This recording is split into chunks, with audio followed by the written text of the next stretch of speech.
మంచిదండి. ఈ మాట ఎవరితో అంటున్నారంటే ఇశ్రాయేలు ప్రజలతో యెహోషువ ఆడుతున్న సందర్భం. ఎవరు? యెహోషువ గారు ఎవరితో మాట్లాడుతున్నాడు? ఇశ్రాయేలు ప్రజలు ఉద్దేశించి మాట్లాడుతున్న మాట. ఏమని మాట్లాడుతున్నాడంటే, యెహోవాను సేవించిన మీ దృష్టికి కీడని తోచిన ఎడల, దేవుని ఒకవేళ దేవుణ్ణే మీరు సేవించిన, దేవుణ్ణే పూజించిన నీకు ఇష్టం లేని ఎడల, ఏమని ఉంది అక్కడ చూడండి, సేవించిన ఎడల మీరు ఎవరిని సేవించుదురు, లేదా అందరూ మీ పితరులు సేవించిన దేవతలు సేవించుదురు, అమోరీయుల దేశంలో మీరు నివసించుచున్నారే వారి దేవతలు మీరు సేవించుదురు. నేడు మీరు కోరుకున్నది ఎవరిని సేవించుకోరుకునిరా? దేవునికి స్తోత్రములు. రోషముతో మాట్లాడుతున్నాడు యెహోషువ, రోషముతో మాట్లాడు. ఎంతమంది ఎవరమైతే దేవునిలో ఉంటామో, దేవునితో బలపడి దేవుని వాక్యానుసారమైన జీవితాలు మనం గడుపుతామో వారికి రోషం ఉంటుంది, దేవుని రోషం. యెహోషువ అంటున్నాడు ఇశ్రాయేలు ప్రజలతో, ఏమని అంటున్నాడు? మీరు ఎవరిని సేవించుతారో సేవించుకోండి. దేవతల పేరు కూడా అక్కడ చెప్పాడు, దేవతల పేరు కూడా చెప్పాడు. ప్రియమైన వాళ్ళరా, ఇక్కడ చూసుకున్నట్లయితే యెహోషువ అంటున్నాడు, మీరు ఎవరిని పూజించినా, ఎవరిని సేవించినా, ఎవరిని మీరు కనపరిచినా, నేను మాత్రము నేనును నా ఇంటి వారును యెహోవాను సేవించింది. దేవునికి స్తోత్రము. హల్లెలూయా, హల్లెలూయా. ఇది ఉత్తమైన కుటుంబము. నువ్వు దేవుని సేవించాలంటే, దేవుని గణపరచాలంటే, దేవుని మహిమపరచాలంటే మొట్టమొదట ఈ కుటుంబం అనే వ్యవస్థ బాగుండాల. యెహోషువ అంత రోషంగా మాట్లాడుతున్నాడంటే కారణం ఏంటి తెలుసా? యెహోషువ అంత రోషంగా చెప్తున్నాడంటే కారణం ఏంటి తెలుసా? ఆ కుటుంబం అంటే ఎవరెవరు ఉంటారు? భార్య, పిల్లలు, భర్త కలిపి కుటుంబం, లేదా భార్య భర్త ఇరువురు కలిపి ఒక కుటుంబం. ఇటువంటి కుటుంబము చూడండి, అంత రోషముగా మాట్లాడాలంటే మన కుటుంబ జీవితం బాగుండాలి. మొట్టమొదట మన మొక్కలం కాదు, మన కుటుంబ వ్యవస్థ బాగుండాలి. యెహోషువ అంత రోషముతో ఇశ్రాయేలు ప్రజలకు హెచ్చరిస్తున్నాడంటే, అంత రోషముగా వారితో దేవుని మాట కొరకు బయలుపరుస్తున్నాడంటే కారణం ఏంటి తెలుసా? ఆ కుటుంబం అనే వారి కుటుంబము దేవునిలో బలపరచబడిన కుటుంబము. నిజమే, కుటుంబ వ్యవస్థలో భార్య భర్తలు కీలకమైన పాత్ర పోషించాలి. ఈ భార్య భర్తలు ఇరువురు ఎప్పుడైతే దేవుల్లో ఎదుగుతారో, దేవుల్లో బలపరచబడతారో, దేవునితో నడుచుకుంటారో ఆ కుటుంబము ఎవరి రోషముగా బతకగలదు. దేవుని స్తోత్రములు. అప్పుడే నువ్వు దేవుని కొరకు చెప్పగలవు, అప్పుడే దేవుని గొప్ప కార్యాలు నువ్వు చూడగలుగుతావు. కాబట్టి ప్రియమైన వాళ్ళరా, మా కుటుంబ వ్యవస్థలో ఉన్నట్టు భర్త భార్యల ముందు చూసుకోవాలా, వీరిరువురు నడవడి చూసుకోవాలా, వీరిరువురు ఆలోచనలు చూసుకోవాలా, వీరిరువురు పద్ధతులు చూసుకోవాలా, వీరిరువురు దేవునికి ఇష్టకరంగా ఉన్నారా లేదా చూసుకోవాలా. అప్పుడే యెహోషువలాగే నువ్వు మోసముగా మాట్లాడగలవు. దేవునికి స్తోత్రములు. హల్లెలూయా. ఈ సమయంలో కొన్ని విషయాలు చూసి మళ్ళీ ఇందులో వాక్యంలోకి వెళ్దాం. చూసినట్లే భర్త బాధ్యత, భార్య బాధ్యత. ఈ భర్త భార్య బాధ్యతలు సమయముగా ఉంటేనే యెహోషువలాగా మాట్లాడగలవు. నీవును నేనును నా కుటుంబము యెహోవాను సేవించు. మీరు ఏ దేవతను పూజించుకుంటారో పూజించుకోండి, ఎవరితో మీరు నడిచి వెళ్తారో నడుచుకోండి, ఎవరిని సేవిస్తారో మీరు సేవించుకోండి, కానీ నేనును నా కుటుంబం మాత్రం యెహోవాను ఆరాధిస్తున్నాను యెహోషువ. ఆమె తెలుసా? ఆ భార్య ఆ భర్తలు ఇరువురు కూడా దేవుల్లో నడుచుకున్న కుటుంబం. ఒకరి మాట ఒకరు అర్థం చేసుకున్న కుటుంబం, ఒకరి మాట ఒకరు పోషించుకుని నడుచుకుని కుటుంబం, ఒకరికొకరు ప్రతి విషయంలో దర్శించుకుని ఇది మంచిదా ఇది చెడ్డదా అని ఆలోచించుకుని నడుచుకున్న కుటుంబం. కాబట్టి యెహోషువ ఇశ్రాయేలు ప్రజలతో రోషముగా అంటున్నాడు, మీరు ఎవరిని పూజించుకుంటారో పూజించుకోండి, నేను మాత్రము నేను నా దేవుడు, నేను మాత్రము నా కుటుంబము, నేను నా కుటుంబము యెహోవాను సేవించదని అంటున్నాడు ప్రియమైన. కాబట్టి భర్త భార్యలు కొన్ని బాధ్యతలు చూపించేసి మళ్ళా వాక్యంలోకి వెళ్దాం. చూడండి, భర్త బాధ్యత ఏంటి తెలుసా? కుటుంబ వ్యవస్థలో భర్త బాధ్యత మొట్టమొదటి చూసుకున్నట్లయితే ఎఫెసీయులకు రాసిన పుస్తకం 5:28 రాసి పెట్టి ఉంటుంది. ఏమైనా ఉంటుంది చూడండి. ఎఫెసీయులకు రాసిన పుస్తకము 5:28 మాట చూడండి. 25 మాట చదివయ్యా. పురుషులారా దేవునికి స్తోత్రములు. హల్లెలూయా, హల్లెలూయా. మొట్టమొదట కుటుంబ వ్యవస్థలో ఎవరు ప్రేమించాలంట? భార్యను ఎవరు ప్రేమించాలా? పురుషులారా భర్త ప్రేమించాలి. చూడండి, భర్తకి దేవుడు హెచ్చరిస్తున్నాడు. భర్తని దేవుడు ఏమని హెచ్చరిస్తున్నాడు? పురుషులారా ఈ భార్యని ముందు మీరు ప్రేమించండి. చాలా మంది పురుషులు తన భార్యను ప్రేమించరు, లోకంలో ఉన్న వాళ్ళని ప్రేమిస్తూ ఉంటారు. కానీ ఇక్కడ చూసుకున్నట్లయితే చూడండి, రాసుకున్న ఎపిసోడ్ రాసిన పుస్తకంలో దేవుడు మాట్లాడుతున్నాడు. ఏమిటి? పురుషులారా ఈ భార్యని ప్రేమించండి అన్నప్పుడు, ఎప్పుడైతే నీ భార్యను నువ్వు ప్రేమించగలుగుతావో, భర్తగా ప్రేమిస్తే భార్య ఏం చెయ్యాలట? ఆ పక్కనే రాసి పెట్టి ఉంటుంది.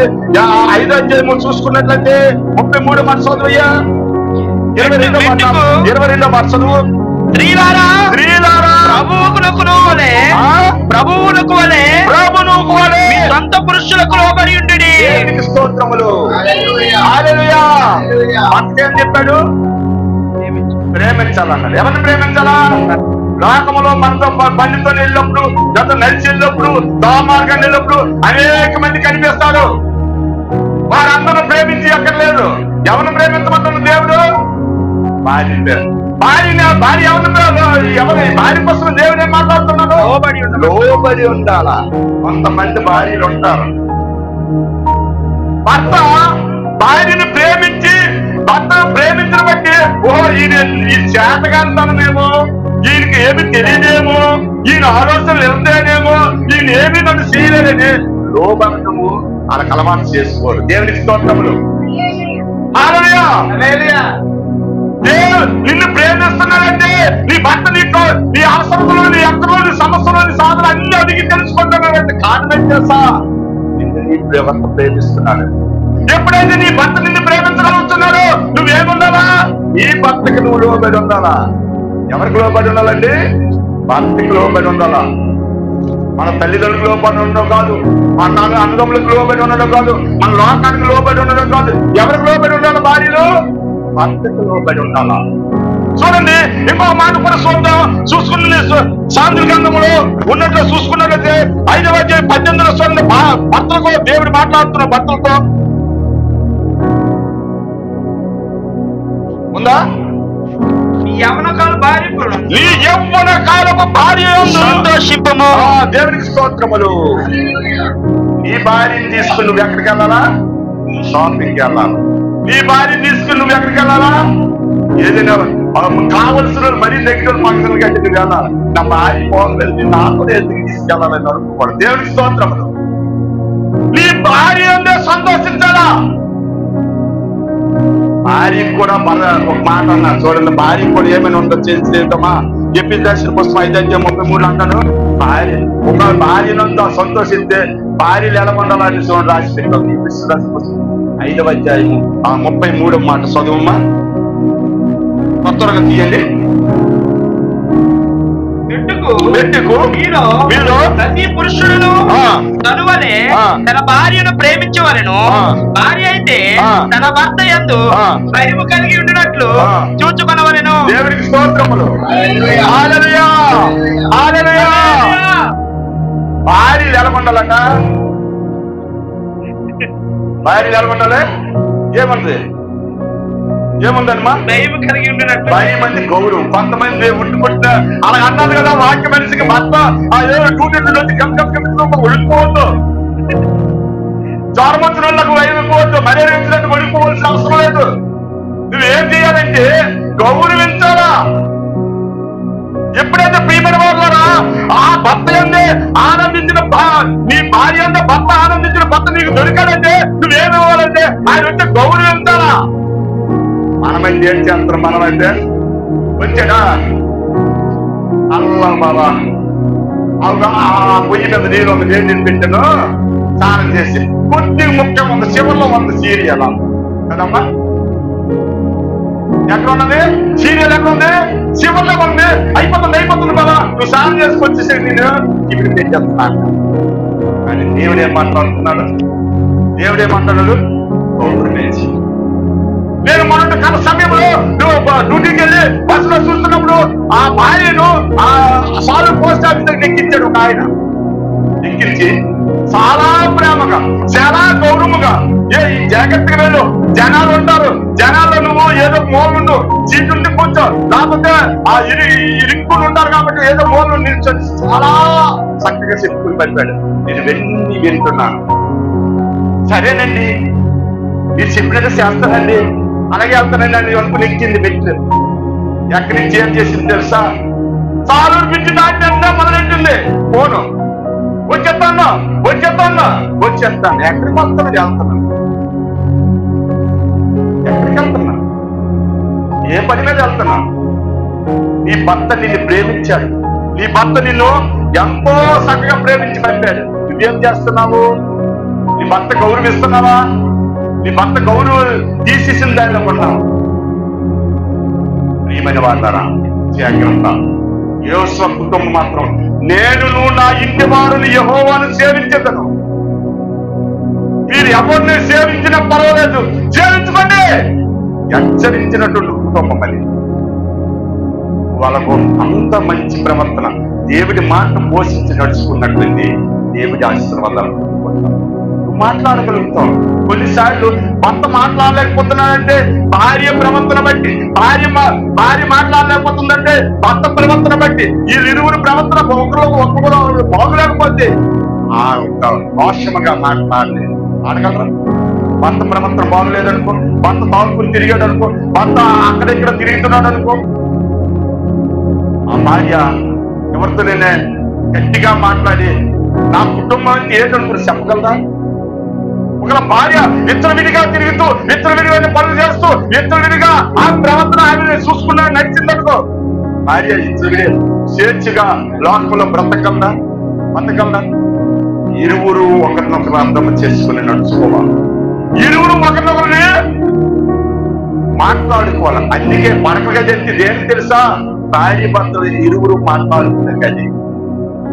ఇద్దరు వారికి ఆ దినములో జరిగిన కష్ట సుఖాలు, ఇబ్బందులు, సమస్యలు ప్రతి ఒక్క విషయాన్ని తగ్గించుకునేదే పడక గది. దేవుడికి స్తోత్రములు.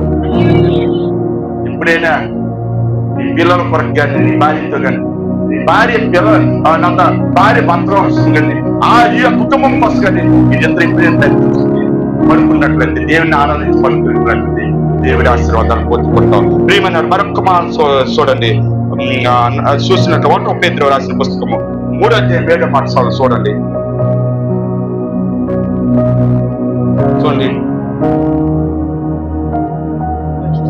1 పేతురు 3వ అధ్యాయం 7వ మాట. పురుషులారా జీవమును కృపావరములో మీ భార్యలు మీతో భార్యవారై ఉన్నారని ఎరిగి ఎక్కువ బలహీనమైన ఘటమని భార్యను సన్మానించి మీ ప్రార్థనలకు అభ్యంతరం కలుక్కున్నట్లు జ్ఞానము చొప్పున వారితో కాపురము చేయుడి. దేవునికి స్తోత్రములు. భార్యకి దయ చూపాల. భార్య ఎవరు చేయాలమ్మా? భార్య అడిగిందనుకో ముందు ఇచ్చేస్తున్నానే.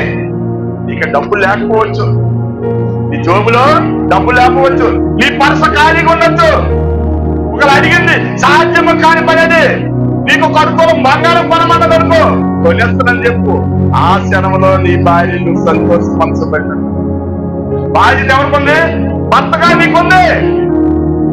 అంతేగాని అడిగినట్టు ఏంటి అడిగారు నువ్వు అని తీసుకోకూడదు. కర్ర తీసుకోకూడదు. అడిగినంటే నీకు కావాలా వెళ్దాం పొందాం అని. ప్రియమైన వాళ్ళ అయితే స్త్రీలకు కూడా ఒక మాట చెప్పాడు ఇక్కడ దేవుడు. చూడండి, దయ సోపానం ఆడవాళ్ళ మీద, ఎవరి భార్య మీద దయ సోపాన. భార్యలైతే ఎలా ఉండాలంట చూడండి. చూసుకున్నట్లయితే చూడండి, 1 కొరింథీయులకు రాసిన పుస్తకం 14:15 మాట ఉంటుంది.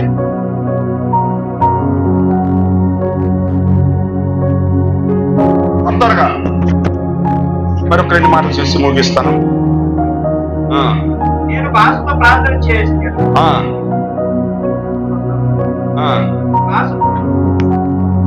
కాబట్టి ఆత్మతో ప్రార్థన చేతును, మనసుతోనూ ప్రార్థన చేతును, ఆత్మతో పాడుదును, మనసుతోనూ పాడుదును. 14:15 చూసావా? 1 కొరింథీయులకు రాసిన పుస్తకము చూడు, 14:15.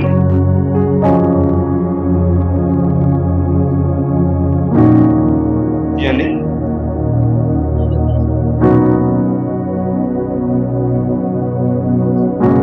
రెండో కొరింథీయులకు చూడు,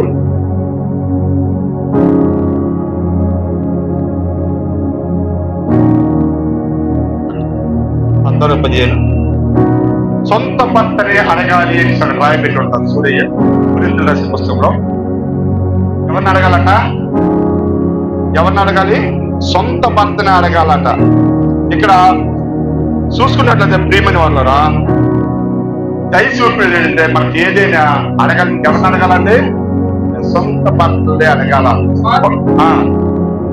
చదువు ఏమైనాను నేర్చుకుని కోరిన ఎడల ఇంత తమ తమ భర్తలను అడగవలెను. దేవునికి స్తోత్రములు. హల్లెలూయా. ఎవరిని అడగాలండి? సొంత భర్తను అడగాల. కొంతమంది అడుగుతూ ఉంటారు. 14:35 సొంత భర్తనే అడగాల. నాకు ధర్మశాస్త్రం చెప్పుచున్నది, మరి ఏమైనాను నేర్చుకోగలని ఇంత తమ తమ భర్తలను అడగవలెను. సంఘములో స్త్రీ మాట్లాడుట అవమానము. దేవునికి స్తోత్రములు. హల్లెలూయా. హల్లెలూయా. కొంతమంది భార్య ఎవరిని అడుగుతారండి? సొంత భర్తను అడగరు. వారు కనిపించుకున్న విధానములో ఉన్నటువంటి భర్తను అడుగుతారు. భర్తగా ఏర్పాటు చేసుకున్న వారు అది అడిగిపోనకూడదు, ఇది ఎదిపోనకూడదండి. కానీ దేవుని వాక్యం ఏమన్నది? నీ భర్తనే అడగాల. అందుకన్నాను, భార్య అడిగినట్లే ఏం చేయాలి? భర్త చేస్తానని చెప్పాలి. స్మూతిగా ఉదువుగా అనాల. అంతేగాని నువ్వు ఉర్రగట్లేదు, నీకు ఉర్రగట్లేదా అని భార్యని కసరకూడదు. ఆమె నీ జీవితంలో భాగస్వామిగా ఉన్నది. నీ ఎముకల్లో ఒక ఎముక ఆమె. దేవుడే ఈ కుటుంబాన్ని కట్టినటువంటి కుటుంబము. ఎప్పుడైతే ఒకరికొకరు అర్థం చేసుకొని ఇది నా కుటుంబము, ఈ కుటుంబం యందే నేను ఆనందిస్తున్నాను, ఈ కుటుంబం యందే నేను జీవిస్తున్నాను, ఈ కుటుంబమే నాది అని భావన నీలో రావాలి. దేవునికి స్తోత్రములు. హల్లెలూయా. ప్రియమైన వాళ్ళరా, మరొక మాట చూసి చూడి కొన్ని విషయాలు మాట్లాడి ముగించాలనుకుంటున్నాను. చూడండి, ఎఫెసీయులకు రాసిన పుస్తకం 5:31 మాట చూడమ్మా. ఈ హేతువు చేత పురుషుడు తన తల్లిని విడిచి తన భార్యను హత్తుకొనును, వారిద్దరును ఏక శరీరమగుదురు. ఈ మర్మము గొప్పది. అయితే నేను క్రీస్తుని కూర్చి సంఘమును కూర్చి చెప్పుచున్నానన్నాను. దేవునికి స్తోత్రములు. ఈ మాట ఇదే పట్టుకుని చాలా మంది వీక్లో అనుకుంటున్నారు. ఏమని వదిలిమన్నారు కదా అనేసి తల్లిదండ్రులతో ఇప్పుడు తండ్రి వచ్చేస్తారు పెళ్ళైనాక. అక్కడ వదిలేమని మా సందర్భం ఏం తెలుసా? నీకు భాగస్వామిగా ఏర్పాటు చేసిన నీ భార్యను ఆ ప్రేమించమని ఉన్నది. కానీ తల్లిదండ్రులు వదిలిమని రాసి అక్కడ విడిచిపెట్టమని కాదు, తల్లిదండ్రులు గౌరవించాలని రాయబడి ఉన్నది. ప్రియమైన వల్ల వదిలిపెట్టాలా? ఏంటి వదిలిపెట్టాలంటే నీ మనసులో ఉన్న చెడు క్రియలన్నీ విడిచిపెట్టాలా, చెడు ఆలోచనలన్నీ విడిచిపెట్టాలా, చెడు తలంపులన్నీ విడిచిపెట్టాలా. ఒకే ఒకటి నేర్చుకోవాలి, నా భార్య ఉందే నేను సంతోషిస్తాను, నా భార్యనే నేను ప్రేమిస్తాను, నా భార్యతోనే నేను ప్రతి విషయాన్ని పంచుకుంటాను, నా భార్యతోనే నేను సంతోషంగా ఉంటానని భావన కలుగుతాను. అంతేగాని అక్కడ చూసుకున్నట్లయితే ప్రియమని వల్ల ఆ భార్యను కూడా ఎలా ఉండాలంట చూసుకుంటే చూడండి సామెతల గ్రంథము 31:12 అంటాడు, అతన్ని మేలు చేస్తుంది, అతనికి మేలు చేస్తుంది. చూడండి ముగిస్తాను త్వరగా. 31:12 మాట చదువమ్మా. ఆమె తాను బ్రతుకు దినములన్నీ అతనికి మేలు చేయును గాని నేనేమీ చేయదు. దేవునికి స్తోత్రములు. హల్లెలూయా. కొంతమంది భార్యలు భర్తకు మేలు చేయాలని కోరుకోరు. దేవుని వాక్యం ఏముంది? మేలు చేయమని ఉన్నది. భార్యలారా, నీ పురుషులకు నీ భర్తలకు మేలుకరముగా మీరు ఉండండి. ఎందుకు తెలుసా? కొంతమంది భార్యలు భర్తలు ఈ మధ్య పేపర్లో చూస్తున్నాం, వారు చేస్తున్న తప్పుడు కార్యాలు బట్టి తన భర్తలను ఉరిదీసి చంపినోళ్ళు, మందు పెట్టి చంపినోళ్ళు ఎంతో మంది ఉన్నారు. మనం చదువుతున్నాం. కానీ ప్రియమైన వాళ్ళరా, ఇక్కడ చూసుకున్నట్లయితే నెమ్మది కలిగి సాత్వికమైన మనసుతో ఈ పురుషుని ఎదురు మలగాలి. దేవుని స్తోత్రములు. ఎప్పుడైతే ఈ గొప్ప కార్యాలను ఈ గొప్ప విషయాలను గమనించి గ్రహించి భార్య భర్తలు ఇరువురు ఒకటిగా ఉంటారు, అప్పుడే యేసులాగా యేసు ఎలాగైతే రోషముతో ఇశ్రాయేలు ప్రజల ఎదుట మాట్లాడుతున్నాడు, ఈ ఇరువురు ఒకటయ్యి ఈ యొక్క ఆ మాటల ప్రకారం మీరు నడుచుకుంటే మీరు ఎదుటి వ్యక్తితో మాట్లాడినప్పుడు, ఎదుటి వ్యక్తితో వాదించినప్పుడు, ఎదుటి వ్యక్తి కొరకు మీరు సమాధానం చెప్పేటప్పుడు బలముగా మాట్లాడగలరు, గంభీరముగా మాట్లాడగలరు. అందుకే యేసు ఏమన్నాడు? మీరు ఎవరిని పూజించుకోండి, నేను నా కుటుంబం మాత్రము దేవుని పూజిస్తాను. ఆ ఇద్దరు ఎందుకు యేసు అన్నాడు? ఒకవేళ భార్య దేవునిలో గడపకుంటే, దేవుని మాట ప్రకారం ఉండకపోతే యేసు అంతకు పెద్ద మాట ఆడగలదా? ఆడలేదు. ఎందుకంటే ఎల్లవయ్యా నీ భార్య సరిగ్గా లేదు, ఒకవేళ స్త్రీ గట్టి మాట్లాడింది, ఎల్లమ్మా నీ భర్తే మంచోడు, వాడు బాగుంది తిరుగుతాడు. కానీ యేసు అంత ధైర్యంగా మాట్లాడడానికి కారణం ఏంటి తెలుసా? ఆయన కుటుంబం మొత్తము దేవుల్లో ఉన్నది కాబట్టి బలముగా మాట్లాడుతాడు, భయంకరంగా మాట్లాడుతాడు, వాసనతో మాట్లాడుతున్నాడు యేసు. అందుకే యేసు గ్రంథంలో చూసుకున్నట్లయితే 16 మాట చూడండి, 24:16 మాటలు చూసుకున్నట్లయితే చూడండి, చూసుకునిస్తాను. అందుకు ప్రజలు యెహోవాను విసర్జించి దేవతలను శాపగ్రస్తులమగుదుము గాక. అది దేవునికి స్తోత్రములు. హల్లెలూయా. చూడండి ఎంత చక్కగా యెహోవా చెప్పిన మాట గ్రహించాడు ప్రజలు. నువ్వు ఎప్పుడైతే మీరు దేవుని మాట ప్రకారం నడుచుకుంటారో, దేవుని మాట నువ్వు చెప్పేటప్పుడు గ్రహించగలిగిన శక్తి మనకు వస్తుంది. నీ ప్రవర్తన బాగులేనప్పుడు, నీ ఆలోచన విధానం బాగులేనప్పుడు, నీ తలంపులు బాగులేనప్పుడు నువ్వు వెళ్ళి యేసు ప్రభు నమ్ముకయ్యా, యేసు ప్రభు నిజమైన దేవుడిని చెప్తే ఎవరైనా నమ్ముతారా? నమ్మరు. ఇక్కడ చూడండి, యేసు రాసుకుతో అన్నాడు, మీ నచ్చిన దేవతను పూజించుకోండి, నేను నా ఇంటి వారిని మాత్రం నా యెహోవానే సేవిస్తానన్నాడు. అన్నింటినే వాళ్ళు గ్రహించారు, ఆలోచించారు, వాళ్ళు తగ్గించుకున్నారు, వాళ్ళు మాట్లాడుకున్నారు. మాట్లాడుకుని ఏమన్నారు?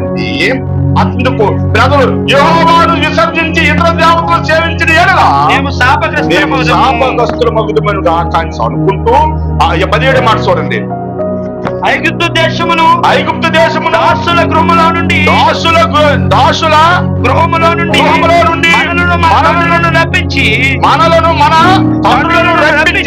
కన్నుల ఎదుట ఈ గొప్ప సూచక్రియలను చేసి మనము నడిచిన మార్గములన్నిటిలోను మనము వెళ్ళిన ప్రజలందరి మధ్యను మనను కాపాడిన యెహోవా మన దేవుడు. దేవునికి స్తోత్రములు. అంతవరకు నచ్చిపోయారు. కొన్నిసార్లు రంగులు బాగా వేయబడతాయి బొమ్మలకి, ఆ బొమ్మలు చూసి మురిసిపోయేది మనం ముక్కిపోవాల్సిన అవసరం లేదు. పంటను కొట్టాడు, నీళ్ళిచ్చాడు, ఆకలేసింది, ఆ దేవుడు దేవదూతలు తినే ఆహారమైనటువంటి మన్నాను దేవుడు తెప్పించాడు. ఇవన్నీ అద్భుత కార్యాలు చూశారు. జ్ఞాపకం వస్తుంది, జ్ఞాపకం వచ్చేటంటున్నారు తెలుసా ప్రియమైన వాళ్ళ 18 మాట, యెహోవా ఆ దేశంలో నివసించిన అమోరీయుల మొదలైన ప్రజలందరూ మన ఎదుట నిలవకుండా వారిని తొలివేసేవాడు. యెహోవానే సేవించడము, ఆయనే మా దేవుడని ప్రత్యుత్తరం ఇచ్చిరి. దేవునికి స్తోత్రములు. హల్లెలూయా, హల్లెలూయా. ఎంత గొప్ప తీర్మానం కలిగి ఉన్నారు. ఇన్ని గొప్ప కార్యాలు చేసిన దేవుడే మన దేవుడు. యెహోవానే సేవించుదాం, యెహోవాతోనే నడుద్దాం. మన దేవుడు తప్ప వేరే దేవుడితో మనం నడవద్దు అని ఎవరు తీర్మానం చేసుకున్నారు? ఇశ్రాయేలు ప్రజలు తీర్మానం చేసుకున్నారు. మొదట ఎవరు తీర్మానం చేసుకున్నారు? యెహోషువ కుటుంబం తీర్మానం చేసుకున్నారు. మొదట యెహోషువ కుటుంబం ఏమన్నది? మీరు నచ్చిన దేవతలు మీరు పూజించుకోండి అయ్యా, నేను నా ఇంటి వారిని యెహోవాని సేవించమండి. ఇప్పుడు ఇశ్రాయేలు ప్రజలు ఏంటన్నారు? ఇవేవి మన దేవతలు కాదు, దేవుడు కాదు, ఇవేవి మనకు ఆదరించవు, ఇవేవి మనకు పోషించవు, ఇవేవి మన ఉన్నతమైన మార్గాన్ని చూపించవు, ఇవేవి నిత్య రాజ్యాన్ని మనం ప్రవేశింపజేయవు. మనము నమ్ముకున్న, ఇప్పుడు మనము నడుస్తున్న యెహోవాయే మనకు నడిపించగలడు. మన సమర్థుడు, మన దేవుడి సమర్థుడని అందరూ తీర్మానం చేసుకుని దేవుని ఆనందిస్తారు.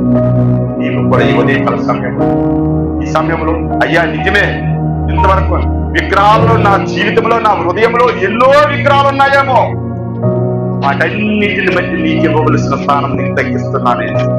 వాటన్నిటిని బట్టి నీకు ఇచ్చిన స్థలాన్ని నేను తగ్గించుకుని ఉంచుతున్నానేమో, నన్ను క్షమించు.